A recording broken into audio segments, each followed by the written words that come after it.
What's going on, fam? Welcome back to the channel. This is the 1 month review of the Tiempo Legend 10 Elite in this World Cup colorway. And without further ado, I want to hop straight into the Soleplate of this football boot. Now, the Tiempo Legend 10 kicks off from the Tiempo Legend 9, which had a very, very similar stud pattern and soleplate. This stud pattern is very, very neutral. I give it points for being able to be very neutral both on artificial and on natural firm ground pitches, which is awesome. So you can use these, the FG pair on AG or FG, regardless of what you play on. I know a lot of people nowadays will play in a combination of both. I do as well. And for both of those surfaces, these have been just fine. My only complaint about this football boot and the way that the Soleplate is it's a little lackluster as far as responsiveness goes. So from when you dig into the ground, maybe it's the shape of the upper, and that's what's keeping the Soleplate from giving me the best possible experience. But for me, this Soleplate is just a little bit lackluster as far as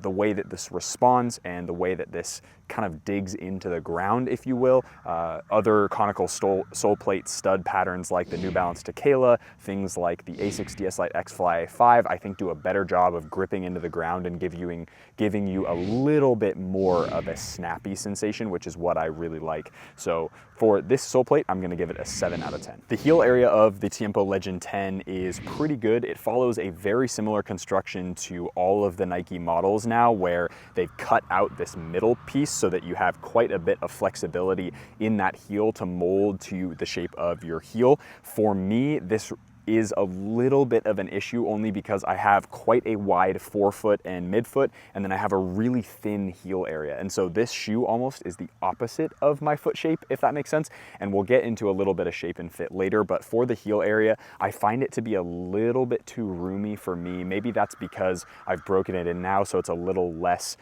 tight right out of the box as it is.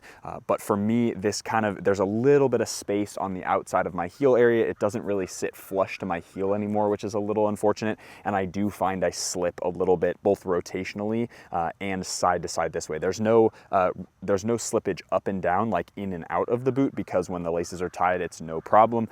But I do get both of those types of rotational slippage in that heel area, which ends up being pretty uncomfortable over time. So I would say from a heel perspective, if you have a really massive heel, you'll actually fit in these quite well, I think, as far as the heel goes. But for those of you like myself who have a thinner heel type, I would probably stay away from these only because it does have quite a chunky heel area that does have a lot of ability to stretch because there's no consistent heel counter that goes all the way around. So for this heel area, I'm gonna give it a 6.5 out of 10. The upper of the new Tiempo Legend 10 is where I think this shines. I know there was a lot of talk about why they went to a synthetic material, why they went to this Fly Touch Plus, and for me, I think the upper is one of the shining features of this football boot, if not the shining feature of this football boot. I think the touch is fantastic.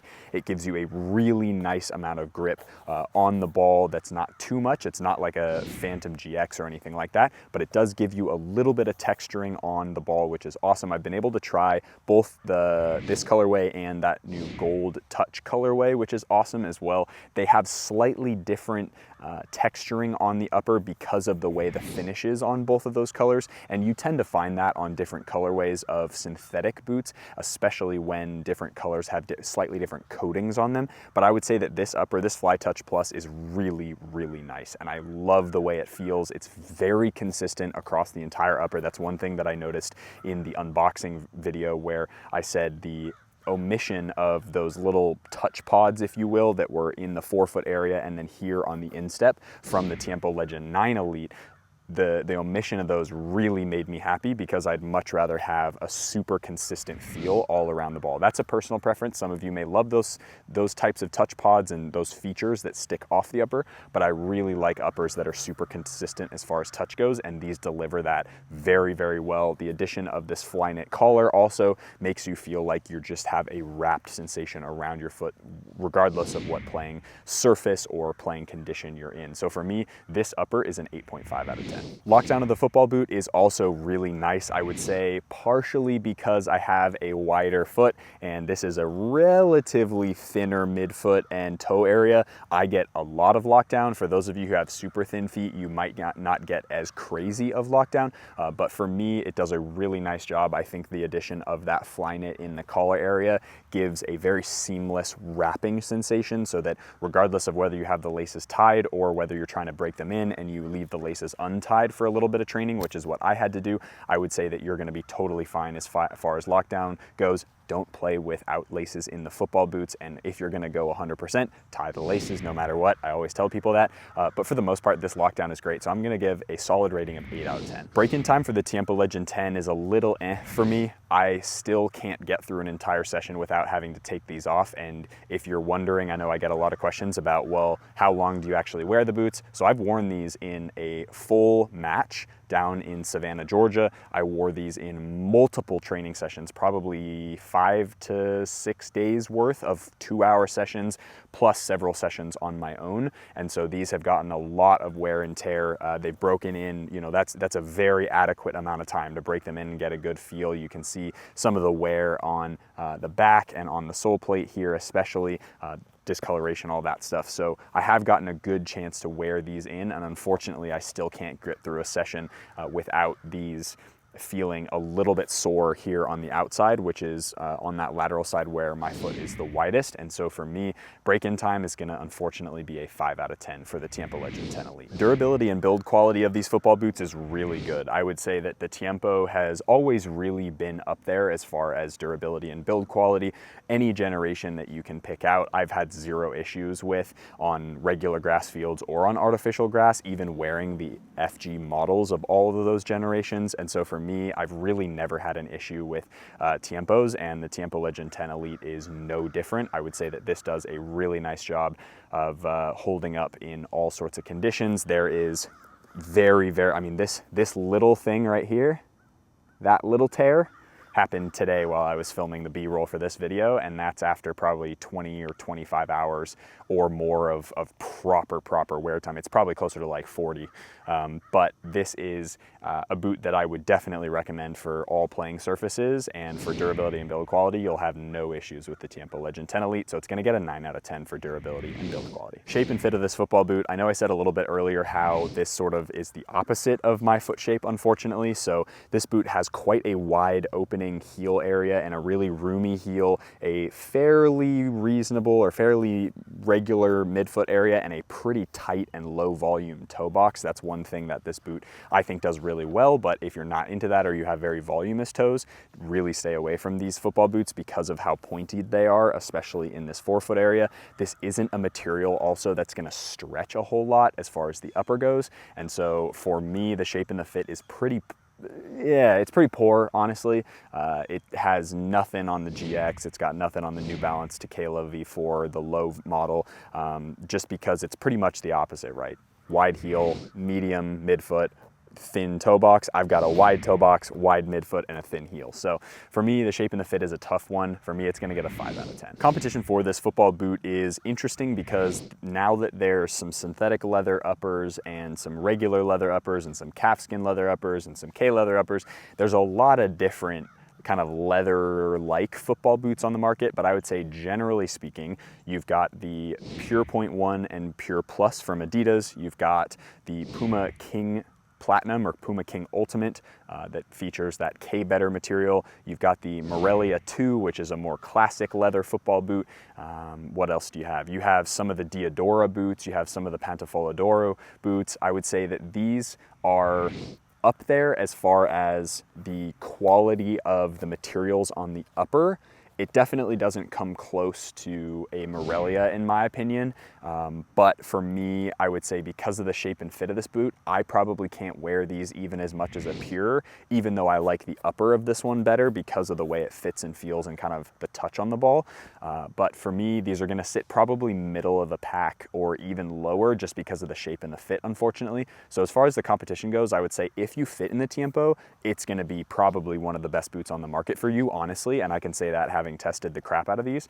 But that being said, for my foot type, it's gonna sit middle to bottom of the list just because the shape, I just can't get over the way that the shape of the football boot fits and how I can't get through a full session still without having issues and having to take the football boots off. Performance of the Tiempo Legend 10 is really good, I would say. Again, I'm gonna knock it a few points for a subjective reason, and that's just because the shape and the fit, and I can't perform if I can't wear the boots for an entire game or an entire training session without having to take them off, and that's an issue for me as a professional player and just as a player who plays on a consistent basis. Even if you're somebody who's not a pro, it doesn't matter. So you want boots that fit the shape of your foot. That's the biggest thing, and you want them to fit really well, and that's just not the case for me. But I would say overall though, it's a very, very well performing football boot. As I said in the earlier parts of the video with the Soleplate, I would say the Soleplate lacks a little bit as far as springy sensation and maybe a little bit of structure. But that being said, it seems like that's a little bit where Nike's going with this in the GX. It's a little bit more loose, and I don't actually mind it on the GX, but that's probably because the upper fits me really well, whereas these boots, the upper doesn't, and so it feels like the Soleplate feels kind of awkward when I'm running and all that stuff. So for me, performance of the Tiempo Legend 10 Elite is going to get an 7.5 out of 10. Good rating, but again, could use a little bit of extra something. But I'm sure it would be a 9 out of 10 for those of you who actually fit in it. 7 out of 10 for performance. Overall rating for the Tiempo Legend 10 Elite is going to be an 8 out of 10. I really like these football boots. I like the concept of them. I like what they did, compared this to the CTR Maestri 3, which came out as a remake just a little bit before this. I think they've done a really nice job of incorporating a synthetic leather material that acts and feels a little bit like leather, but has its own characteristics that make it a little bit more special, including that awesome touch that it's got, and including a couple other features like it's very good in wet weather conditions, and it's very good in dry conditions as well. And so for me, this is going to get an 8 out of 10 for overall rating. The Tiempo Legend 10 Elite is a boot I highly recommend if you are somebody with kind of average to thin feet. So unfortunately, it's not really a wide fit football boot anymore because of the way that the synthetic doesn't stretch as much, and because of the shape of the football boot. I would say keep looking at these if you are somebody with those kind of medium to thinner feet. Average width feet should fit in this just fine. For those of you who are on the wider foot spectrum, but you want that synthetic upper, I would probably recommend going with a knit-based material like the GX or the Tequila Low. But for me, again, 8 out of 10 for me for performance. These are a great pair of football boots. So hope you guys enjoyed that video. If you did, hit that like button, subscribe to the channel if you haven't already. I will leave a link down in the description box below for my new service that I'm doing for you guys who want to improve your game analysis. I basically will do a game analysis video for your touches. And the way that it works is you submit your footage, I go through and record myself like this, and I do all the overlays with all the little tactics boards and everything, and handwritten notes, and hopefully give you as much feedback from a pro's perspective and somebody who's played the game for a really long time to help you in those position specific moments where you can really improve your game, find things that you can improve on, find things that you are really good at, and start exploiting them, because that's really important for getting to the next level, and hopefully just make your game that much better, especially up here. Thank you guys for joining me today. Talk to you guys in the next video. As always, be awesome. Take care. I'll see you in the next video.